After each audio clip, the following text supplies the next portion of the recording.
Jaya Shri Krishna Chaitanya Prabhu Nityananda Shri Advaita Kadamba Shri Vasari Gaura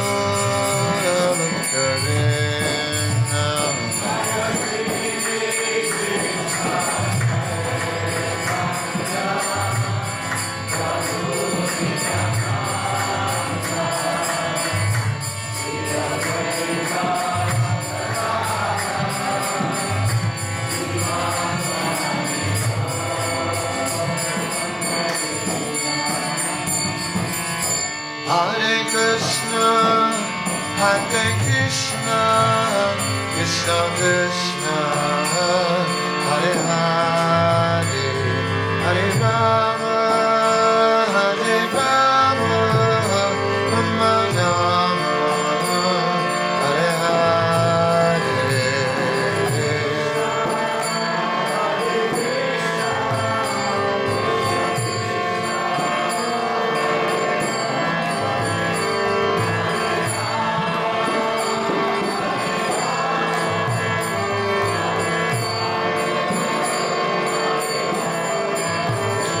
Hare Krishna, Hare Krishna, Krishna Krishna, Hare Hare, Hare Rama, Hare Rama, Rama Rama, Hare Hare.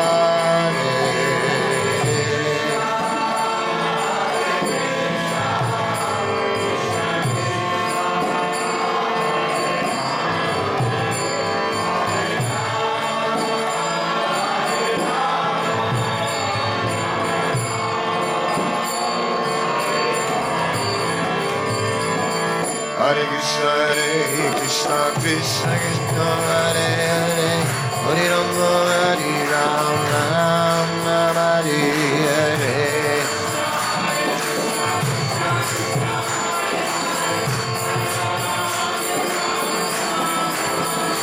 Hare Krishna, Krishna Krishna, Hare Hare, Hare Rama, Hare Rama, Rama Hare Hare.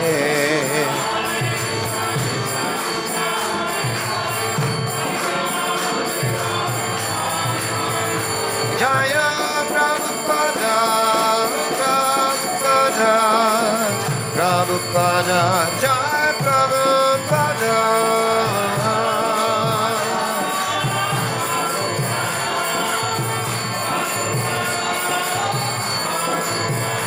Prabhupada, Prabhupada, Prabhupada, Jaya Jaya Prabhupada.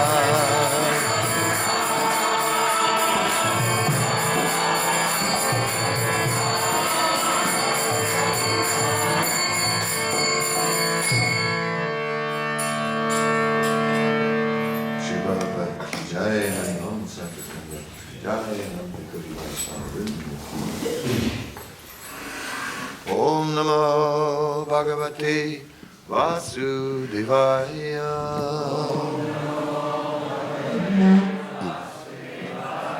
Om Namo Bhagavate Vasudevaya.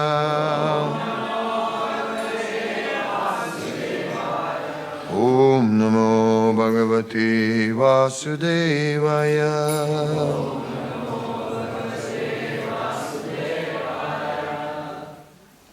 Continuing to read from Srimad Bhagavatam, 4th Canto, Chapter 25, The Characteristics of King Puranjan, Text 52.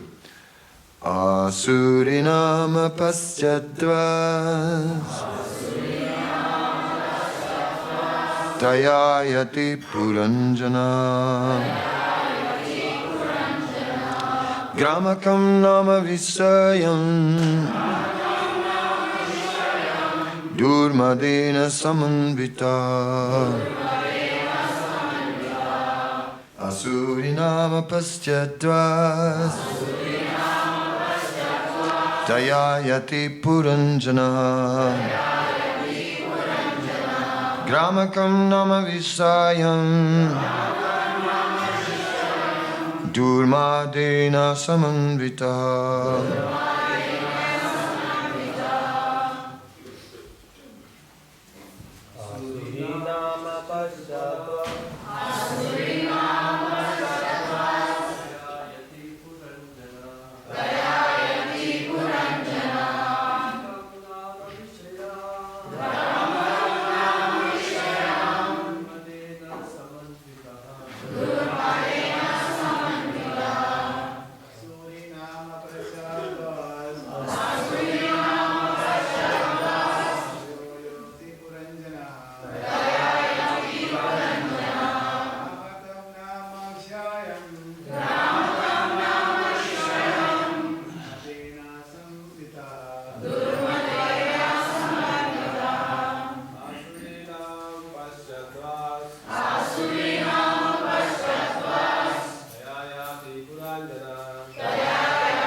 Asuri, of the name Asuri. Nama, cold.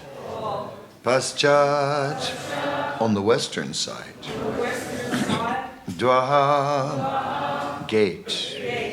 Taya, by which Yati used to go. Puranjana, King Puranjan. Gramakam, of the name Gramaka. Nama, called. Visayam, the city of sense enjoyment. Durmadena, by Durmada. And then Durmada. Samanvitaha, accompanied. Translation.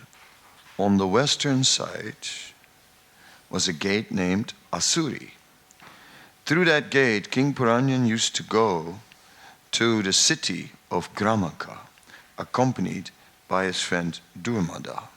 Purport. The gate on the western side was known as Asuri because it was especially meant for the Asuras. The word Asura refers to those who are interested in sense gratification, specifically in sex life, to which they're overly attracted. Thus Puranjan, the living entity, enjoys himself to his greatest satisfaction by means of the genitals. Consequently, he used to go to the place known as Gramaka. Material sense gratification is also called Gramya, or the place where sex life is indulged in.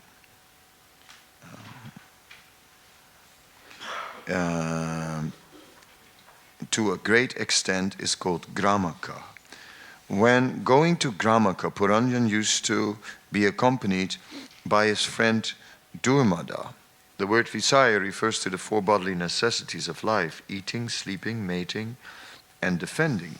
The word Durmadena may be analyzed in this way. Dur means dusta, or sinful, and mada means madness. Every living entity who is in contact with material nature is called mada, or mad. It is said, Pichasi Pela Yena Mati Chanahaya Maya Grista Jivirahaya Se Baba Udaya Prema Vivarte. When a person is haunted, he becomes practically insane. When one is in an insane condition, he speaks all kinds of nonsense. Thus, to become engaged in sense gratification, one has to accept a friend who is Durmada, or badly affected by the material disease. The word Asuri Nama Paschadvaha are significant in another sense. The sunrise is first visible from the eastern side, the Bay of Bengal, and gradually it progresses towards the west. It is practically experienced that people in the West are more addicted to sense gratification. Sri Chaitanya Mahaprabhu is certified Paschimera Loka Saba Muda Anachar. Chaitanya Charitamrita 1089. The more one goes to the western side, the more you'll find people disinterested in spiritual life. You will find them behaving against the Vedic standards. Because of this, people living in the West are more addicted to sense gratification. In this Bhagavatam, it is confirmed, Asuri Nama Paschat Dva. In other words, the population on the western side is interested in an Asuric civilization. That is a materialistic way of life. Lord Chaitanya consequently wanted this Krishna conscious movement to be preached on the western side of the world, so that people addicted to sense gratification might be benedicted by his teachings. Om Jnana Timirandasya Gyanandana Salakaya Shakshurun Militam Yena Tasmai Sri Gurave Namaha. Shri Chaitanya Manobestam Stapitam Yena Bhutale Swayam Rupa Kadamayam Dadati Swapadantikam. Hare Krishna Krishna Krishna Hare Hare, Hare Rama Rama Rama Hare Hare, Hare Krishna Krishna Krishna Hare Hare, Hare Rama Rama Rama Hare Hare. So here we are in the story that Narada Muni told to King Prachinabarhi.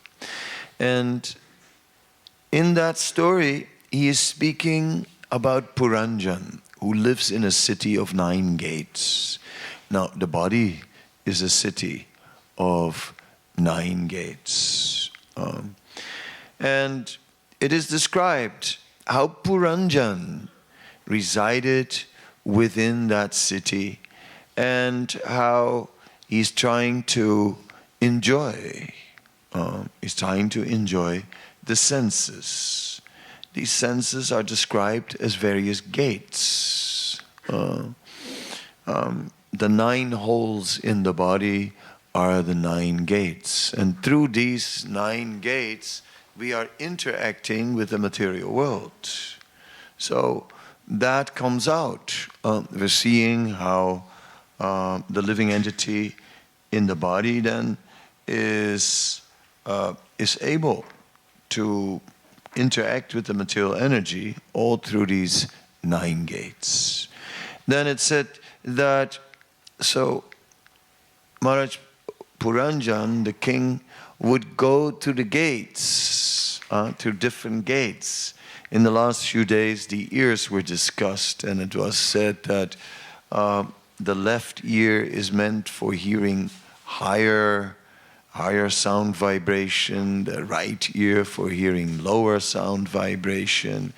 And we saw that as the king went out through that gate, that he was accompanied by his friend Shrutadhar.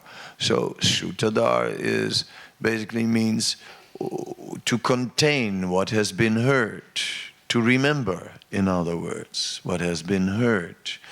So Shrutadhar is there. So if we hear rubbish, then we'll remember rubbish. And if we hear positive sound vibration, we'll remember positive sound vibration.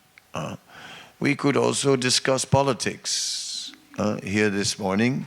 Instead of Bhagavatam, we could just have a good time discussing some politics, and we could either focus on international politics and talk about Trump, or we could discuss Indian politics and Modi and everything. BJP, the real agenda of the BJP, the real agenda. It's not what you think it is. No, really. I'll give you the inside story. So like this, or we could go Australian politics, and and in this way we could spend the rest of the day. And some might get very interested, and we would remember it also. But what would it lead to? Nothing. Because that's just based on material ambition.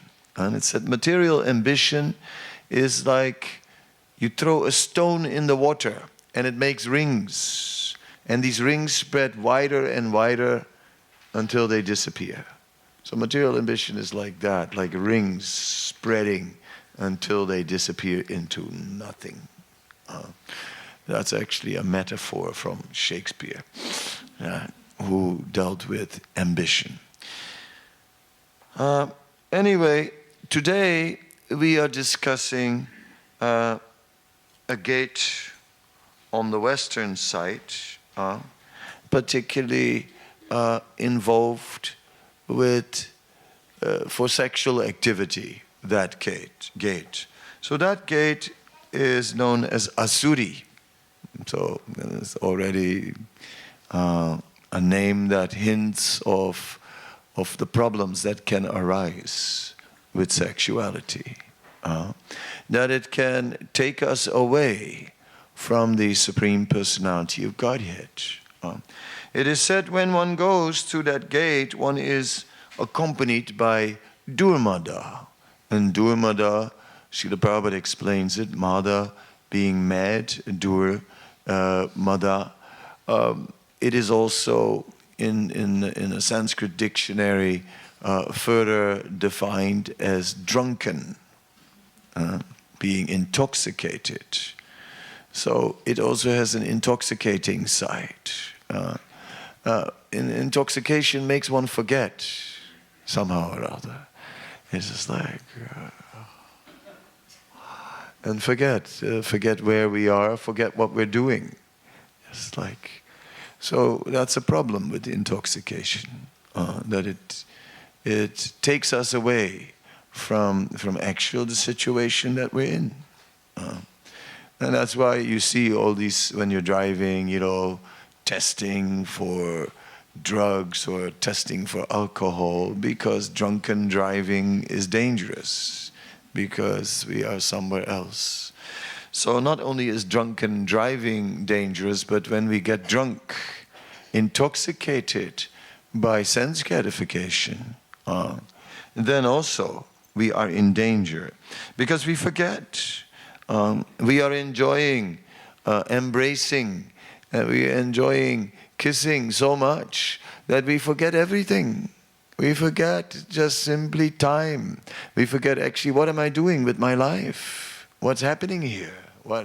And it's like, this is the real thing. This is real life, not real life. It's a part of life. But not that now this is real life. That's an intoxicated state, a drunk state, where you think, this is real life. This is it. No, it's part of life, but it's not all there is. Everything is there. Happiness, distress, health, disease, old age, death, it's all there. It is all part of life. And we were enjoying so much, and now suddenly we have a funeral. Oh my God, how could this happen? Oh, what a disaster. No, that's part of the script. It's already there. We're not surprised. How could this suddenly happen? It didn't happen suddenly. It was expected all along, because it was part of the basic arrangement. Therefore, in a sober state of mind, not in an intoxicated state of mind, in a sober state of mind, we are aware of all these aspects, and that this is part of reality. And we are prepared. It is just like anything. If you are prepared, it really goes a lot easier. It's like if you have to cook the Sunday feast, it's good to have a menu before. And it's good to do the shopping before. Not that you make the menu while you're cooking and then send people to quickly buy things that are not available. That is chaos.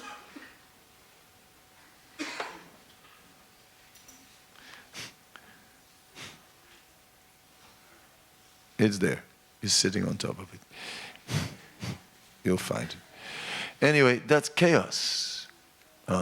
So, therefore, people in material life are all becoming infatuated, which is another word for intoxicated, and as a result, forgetful of the reality of life. Srimad Bhagavatam is bringing us that reality of life. In Vedic scriptures, death is not hidden as a topic, although it's an unpleasant topic in the eyes of many, but it is not hidden, it is discussed. Especially in the Western world, it's a taboo topic. You don't talk about that until it happens. I mean, you try to act as if it doesn't exist. But this looks a really smart approach. Why talk about misery? Hey, let's talk about fun. And nothing unpleasant. Yes? But then when the unpleasant comes, then it hits you hard. Whereas if you have thought about it before, well, then you can deal with it better, logically. Yes. Therefore, in transcendental knowledge, we are aware of this. So,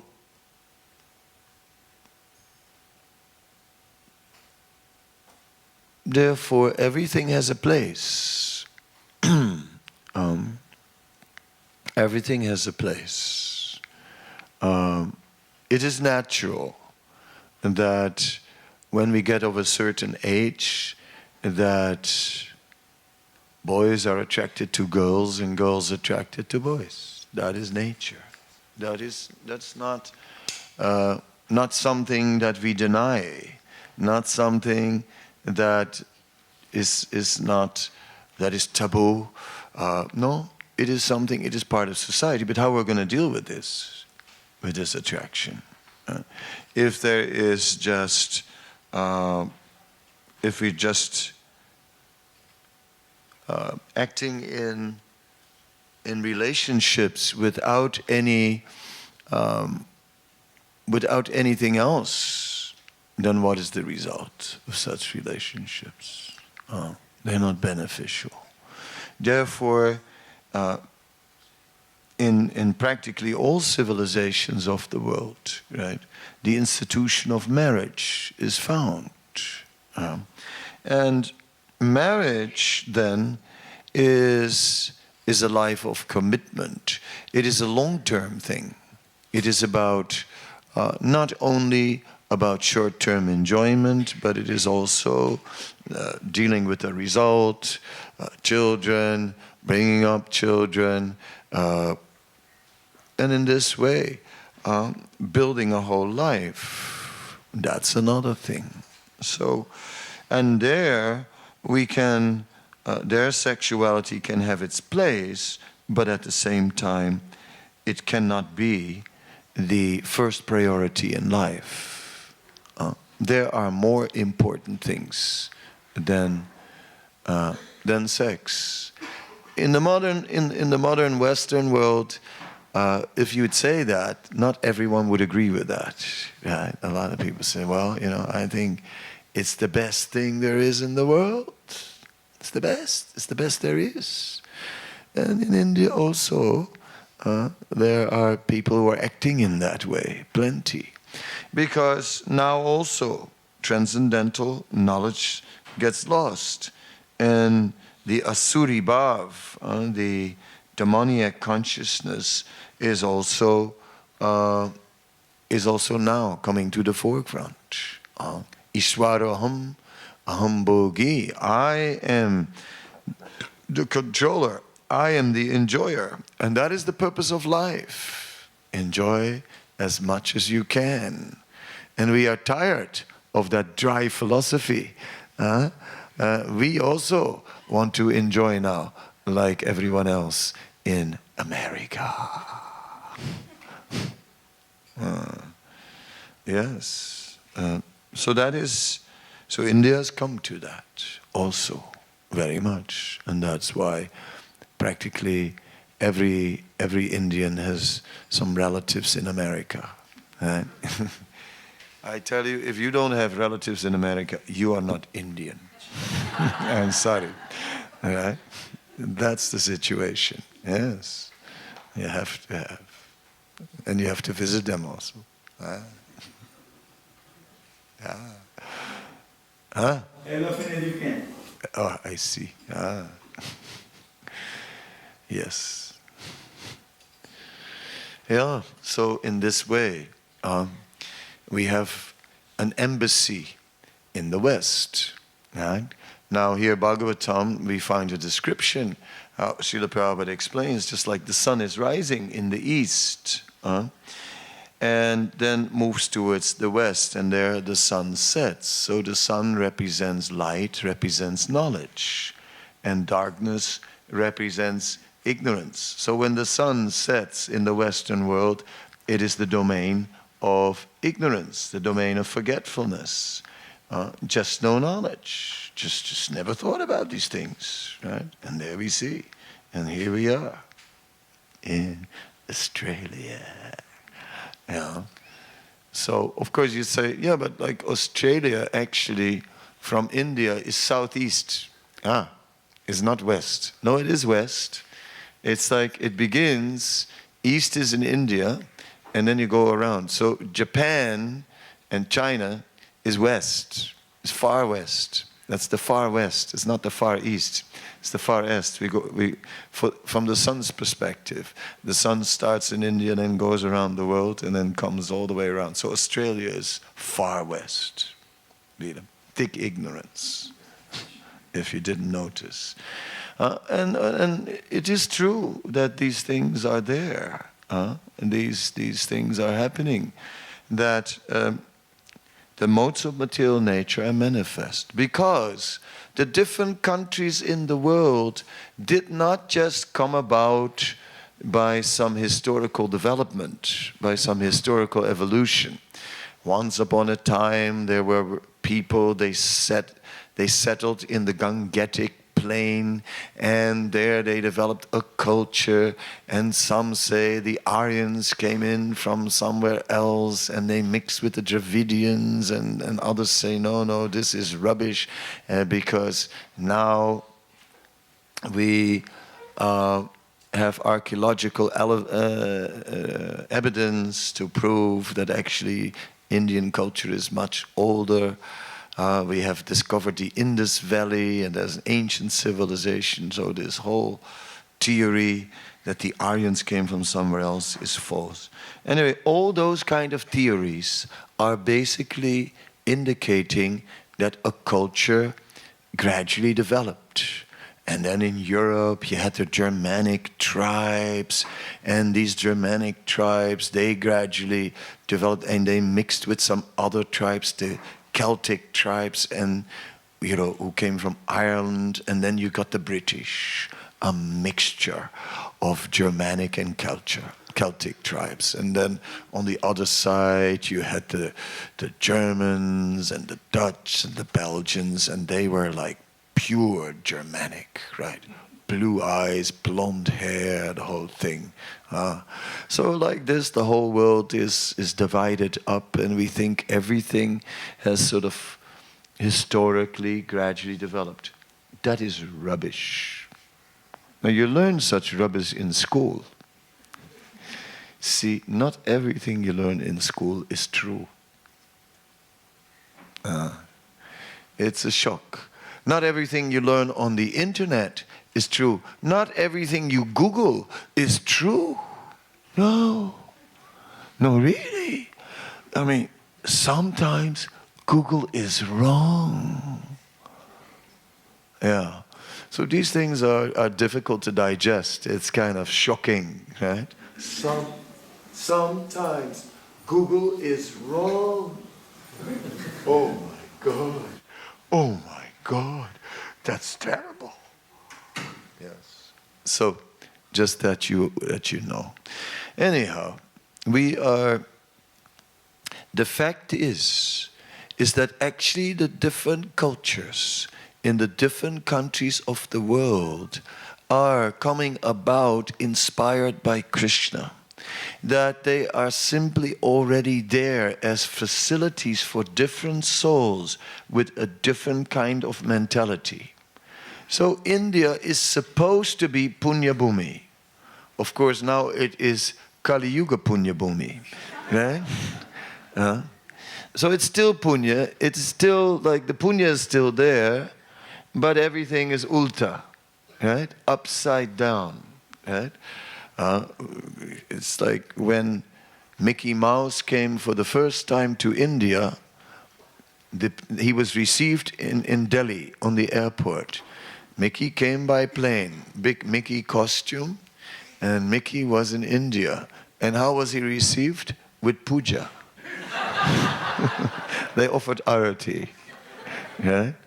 In Bengal, we see processions with, which look just like deity processions, and little girls walk in front, and they carry a plate, and they have like a little flame on the plate, right? And there's a whole row of them, right?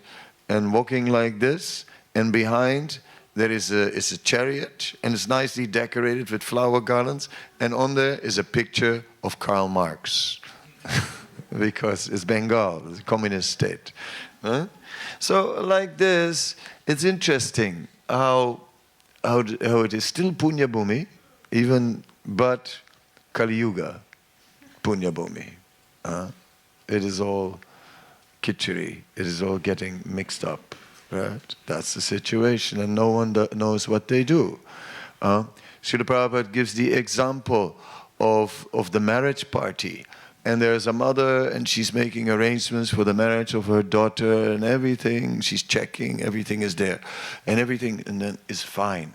Then just last minute, minutes before it's all supposed to start, suddenly there's a black cat in the middle of the Yakishava, a black cat. And that's not auspicious, black cat. So what to do? Anyway, it was too late. So there was an empty flower basket. She just took the flower basket, put it on top of the black cat. And fortunately, during the whole marriage, that cat was quiet. It didn't meow. Imagine it would have meowed. My God. Everyone would have been shocked. Yeah, no, there was nothing. So everything went well. 30 years later now, the daughter herself was, arranging a marriage for her daughter. So, checklist, we got this, we got, ring, Mangala Sutti, the whole thing, like everything is there. And then, last minute, oh my God. What's wrong? We forgot one thing. What is it? We need a black cat. No, we need a black cat. It's like, so. Since then, in every Indian marriage, there is a black cat. And India is full of black cats. And everyone's doing, no, this is how it is supposed to be done.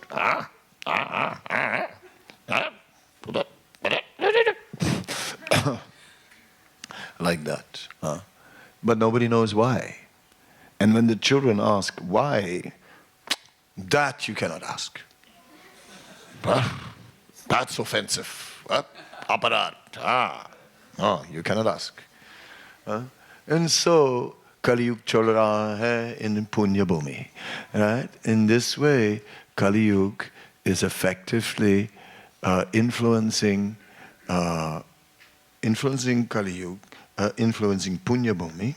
And Srila Prabhupada said, when the British came to India, and they started industrialization, and they started the railway lines. And it said the first thing that happened is that all the intellectual class, they worked for the British. And they became well paid in the British system, government. It said, and the villages emptied out. And all the quality people, the higher caste people, they all moved out, and they all started working for the British. He said, and the more lower caste people remained in the villages, and the standard of life went down. See? Like that. So, showing the degradation of how it happened. But India is meant to be a place for pious souls. Therefore, dry grass, easy to catch fire. You just a little bit about Krishna, and people, yes. West, it takes a little longer. Krishna? What? What's that? Soul? Who's got? Is that a kind of music, or what? It's all like far away spiritual culture, not so in the center. So that is there, but the Sankirtan movement changes everything. The Sankirtan movement is so potent that it doesn't matter where anyone comes from. Immediately he is lifted up to the topmost platform. He's going beyond ritual, whereas mostly in spiritual culture, people are steeped in ritual. The Sankirtan movement takes us beyond ritual. Suddenly, spirituality with taste and with knowledge. Those are two things that in India are not always there. Sansara sagar mein janma mrityu chal raha hai. Everyone is like, very dry, very dry. But we have to sit there because it is religious ritual. So your mother wants you to do it. You have to go. You're obliged. So you sit there and listen to this lecture. It's just like no juice. But this Vaishnav teachings from Chaitanya Mahaprabhu, full of juice. Because if you hear the Upanishads, that's a little dry. Everything in this world, actually all this sense gratification is simply illusion. The illusory energy is making us believe that actually sense enjoyment is the purpose of life. But if you really are observing the matter through study to transcendental knowledge, then you will go. It's hard to stay awake. But Krishna is interesting. Krishna, he steals. He does. Oh yes, and they do everything to stop him. Oh, there are pots with butter and yogurt hanging off the ceiling so that they can't get to it. But they're smart, these boys. They make a human tower. And Krishna said, but this time we got him because we hung bells on the pots. And Krishna is standing on top of the human tower and says, oh bells, please don't ring. Bells agree. Krishna takes the pot. The bells cooperate. They don't ring. Then Krishna breaks the pot and distributes it to his friends, and as they start eating, the bells start ringing like anything. And Krishna is saying, bells, what are you doing? He said like, well, you're eating. We're supposed to ring when you're eating. In this way, yes, when Krishna eats, bells are ringing. What to do? So there's some juice there. There's some fun there. It's not so dry like Upanishads. In this way, the Sankirtan movement is based on taste. Taste supported by transcendental knowledge, but not just dry knowledge. And kirtan, full of ras, yes. So in this way, there is all kinds of taste, yes. Before I was involved in Krishna consciousness, I was searching a little bit for something spiritual. So one day, I went to a Buddhist monastery. Okay, and it was a place, it was a tower, big tower with water around it, and a bridge. And they'd let you in at night, and at 7 o'clock at night, they'd come in. At 8 o'clock, they pulled up the bridge, and they wouldn't let it down till 10 o'clock the next day. You were in. Anyway, I thought, I can swim, so I'll take the risk. So I went, and I stayed the night, had to get up at 4 o'clock. It was okay. Then we had to sit down, they chant some mantras, and then do some pranayam, breathe in, breathe out.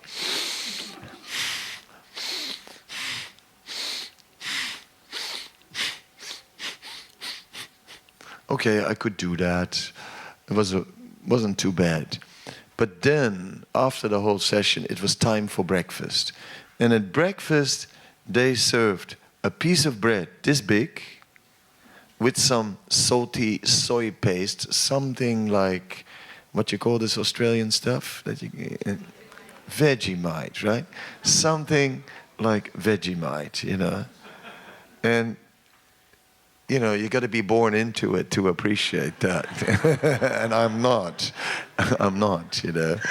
So they served that for breakfast. So I was looking at the breakfast. First of all, when I looked at the size of the bread, I knew this is not going to do it. This is not going to work. I'm going to be hungry, right? So, and then I looked at it.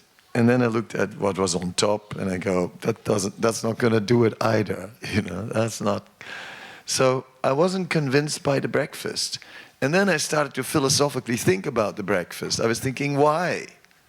Why do they have to serve a breakfast like this, right?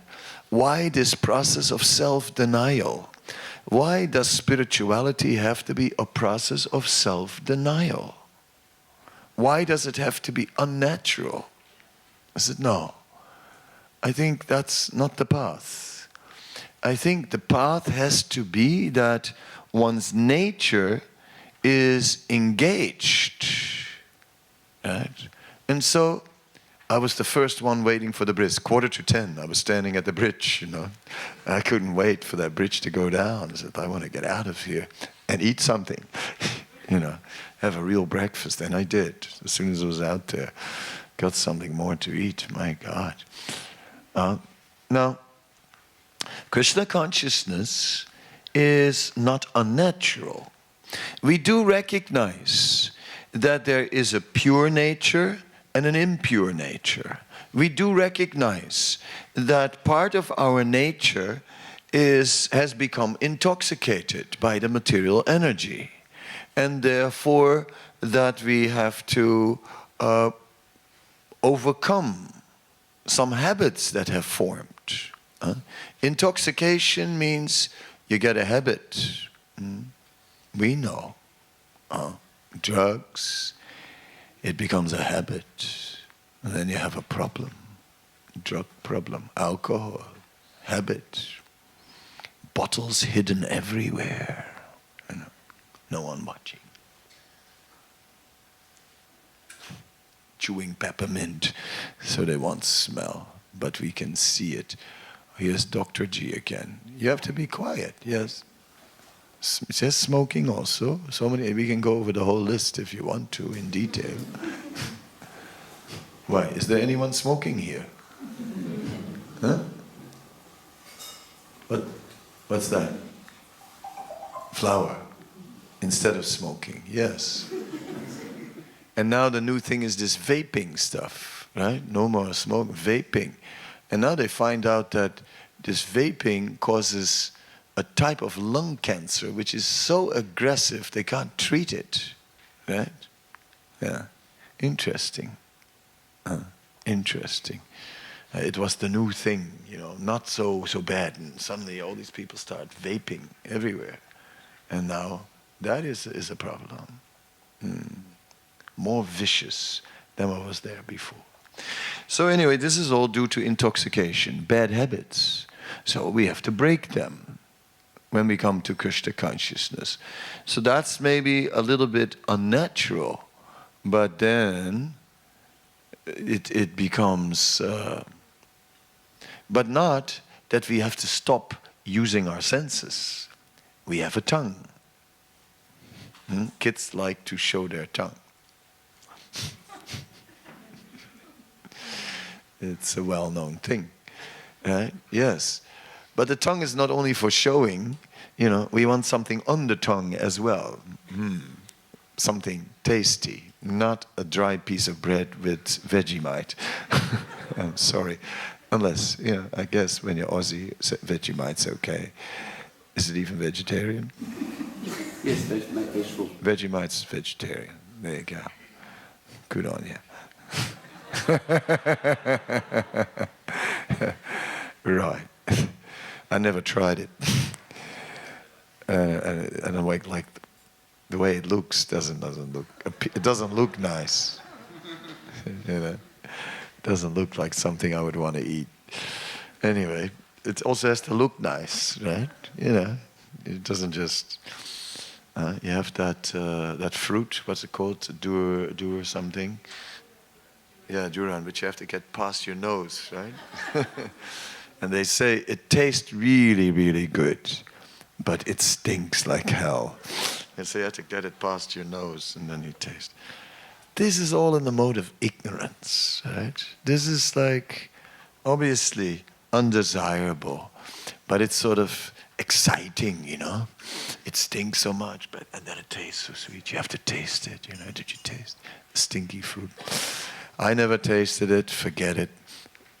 It's the mode of ignorance. So we have to overcome the lower modes. That's there. But then it's full of taste, full of experience, positive experience. That is Krishna consciousness. Therefore, it is the ripened fruit of Vedic knowledge, this bhakti. Therefore, it is the topmost. The other day we were discussing Ashtanga Yoga. And in Ashtanga Yoga we are performing various disciplines, including asana, pranayama, dhyana, and so on. And we are performing these with the purpose of controlling the mind and senses. So once that's done, what do you do next? What do you do next? Then you use the senses, the mind and senses, in the best possible way. That's where bhakti comes in. Because then you do things with devotion. When you do something with devotion, then you give it your very best. So we can see that bhakti is naturally the crown of yoga. That it is naturally what you do after you've completed your Ashtanga Yoga. Then you naturally come to bhakti. You naturally start doing things with devotion. You do the best you can. And then devotion for who? It's like in Sydney, near the temple, there's this park and there's this memorial. And on the memorial it says, the greatest thing a man can do is give his life for his country. And I go like, well, I don't know. I mean, if the war starts, I probably go somewhere else and come back when it's over. Sorry, that's probably what I will do. If I can, if I can, I'll get out. I'm not gonna join the army, join the navy, join the sea. Forget it. Not me. I'm getting out of there quick before hell breaks loose. So, because that doesn't look like the greatest thing to me, to sacrifice my life for my country. To me, the greatest thing looks to give my life to Krishna. So that's it. So devotion to what? That is the next question. Devotion to Krishna. And that is bhakti. Bhakti is not devotion. It's devotion to Krishna. Devotional service to Krishna. That is bhakti.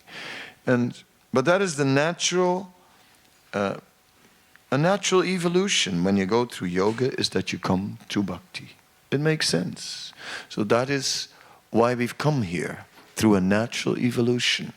So in this way, this place, being part of the Sankirtan movement of Chaitanya Mahaprabhu and being dedicated to bhakti, is therefore better than Punya Bhumi. It is better than Punya Bhumi. Because this is transcendental Bhumi. This is Adhyatmic Bhumi. This is Vrindavan. This is Vrindavan. As simple as that. Vrindavan is here. Wherever the deities are, there's Vrindavan. Wherever the Lord is being worshipped, Naham tistami vaikunte. I'm not residing in Vaikuntha, the Lord said. I'm residing there, mat gayanti mat bhakta, where my devotees are chanting my glories. That's where I reside. That's here. That's here. So it's here, Vrindavan. Did you know that? This is part of Vrindavan. Acha. Jarur. Bilkul. Okay. Koi prasna hai? Any question? Any comment? What did you guys learn? I'm here, yes.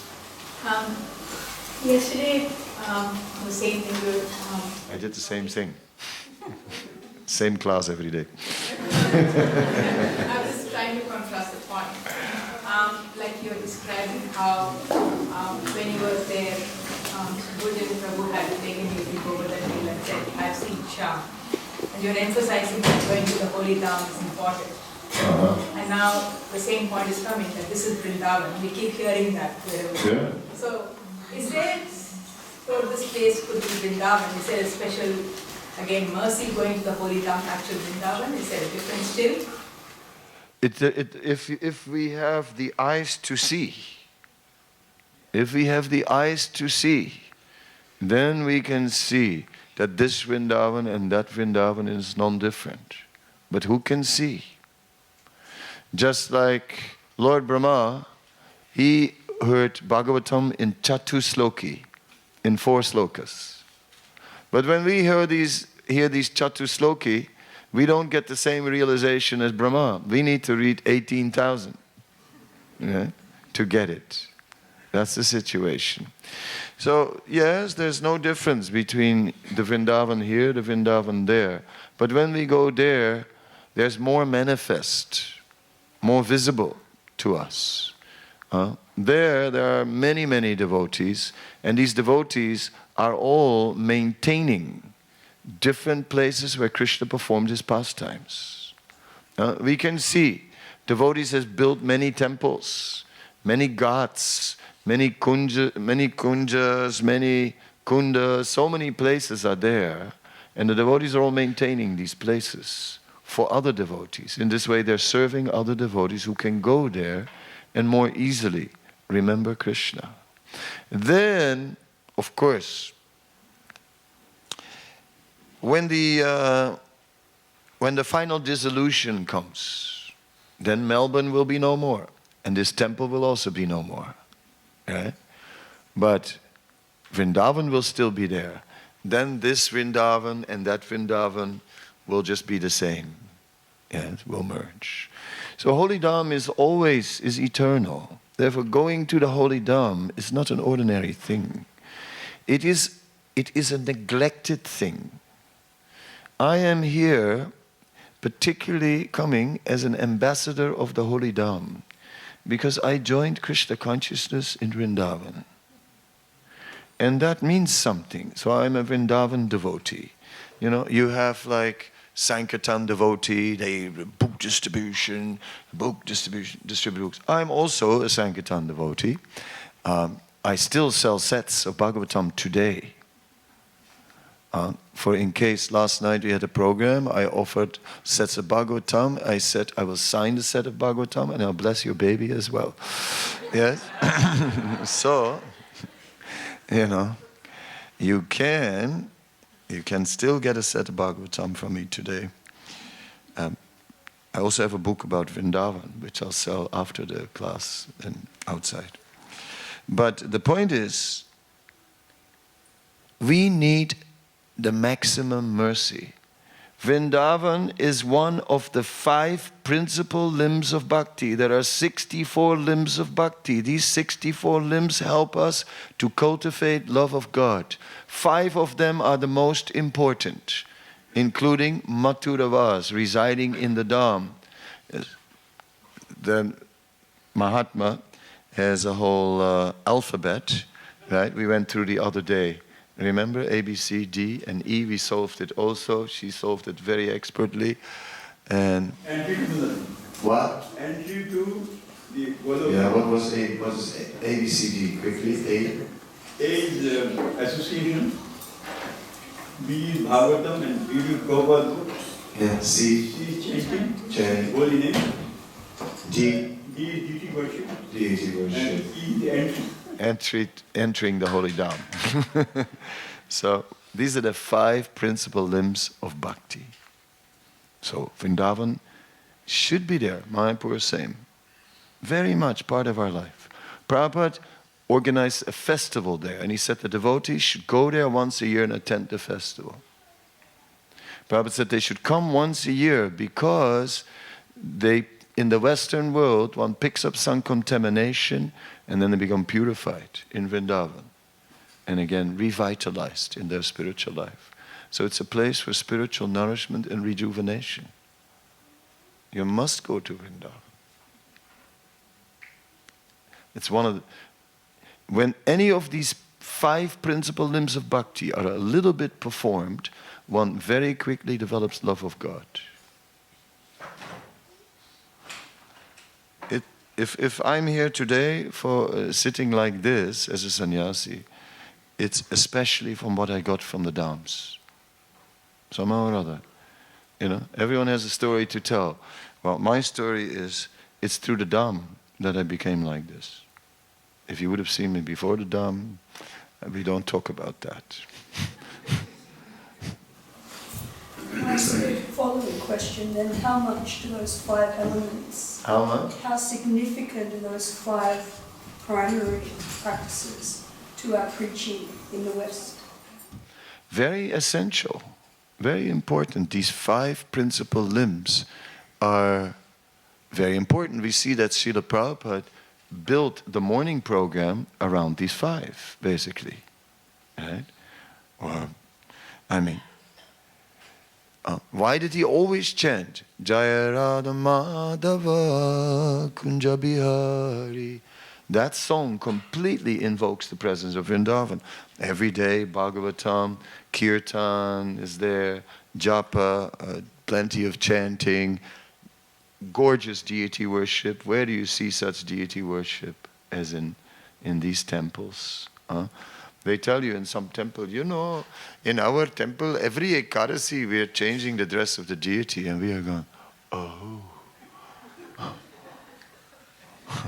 Only on Ekadasi? Right? You know. So where do we see such a standard? Where do you see this? Some temples, you know, the door opens, old pujari in a gamsha goes in quickly, ting, ting, ting, finish, puja ho gaya. Yeah. So these 5 are important. Are you satisfied? You're looking at me, yeah, both. She's looking. Slightly confused. I mean, from what I'm getting is that we are trying to create the Vrindavan atmosphere here. So it is definitely Vrindavan in that sense. Yes. But the Holy Dham is the Holy Dham because of the amount of deity worship that's being done and how much of Krishna being. Not because of the amount of deity worship that's being done, because it is the eternal spiritual Dham that is eternally manifest. That's why. There's no difference between Golok Vrindavan, Boma Vrindavan, it is eternally manifest. But then that doesn't answer the question why we keep calling such places also Vrindavan. Because the deity, when the deity comes, the deity brings Vrindavan with it. See, when we travel, we also bring some luggage. We bring a suitcase, no? 20 kilo. You buy some extra kilos. So when Krishna leaves Golok, he also wants to take something. But because he's Krishna, he takes everything. So wherever Krishna appears, the spiritual world also appears with him. All right, think about that. Now the other question, these 5 limbs are essential in how we present our Krishna consciousness. Those are the main nourishing things. And other things are also supporting. If we look at the 64 limbs of bhakti, I mean, I'm sorry, I cannot memorize 64 things and rattle them off like that. My memory is not that powerful. But I can give some. There are many that are relating to the deity, that one should offer seasonal fruits to the deity. Right? One should not chastise someone in front of the deity. One should not be angry in front of the deity. One should not cry about some material misery in front of the deity. So these are some things. So if there's a procession of the deity, one must follow that procession. So there are many injunctions amongst the 64 limbs which are given. But even if we don't follow all these others, but the 5 are like the most important. They are really the most. So we should definitely present these 5 limbs to the public when we present Krishna consciousness. And then the more finer details also, but that follows. That follows. So the 5 are in the front. They're the priority. And the other limbs, they follow. We were talking about the 5 limbs the other day. And I also belong to Brajvasi. So that's why I'm your assistant. I want, because you are a Brajvasi, and I was born in Brajvasi. Mm-hmm. So I want to follow your instructions exactly. Now, we talk of 5 things. 6 is F. F means Prasadana. Everybody is doing Prasadana now. He does the whole alphabet. My, The alphabet is too long now. You have to get to the point. I will talk about F. Don't do the whole alphabet. That's a separate lecture. While you were doing the lecture, I was thinking of the verse.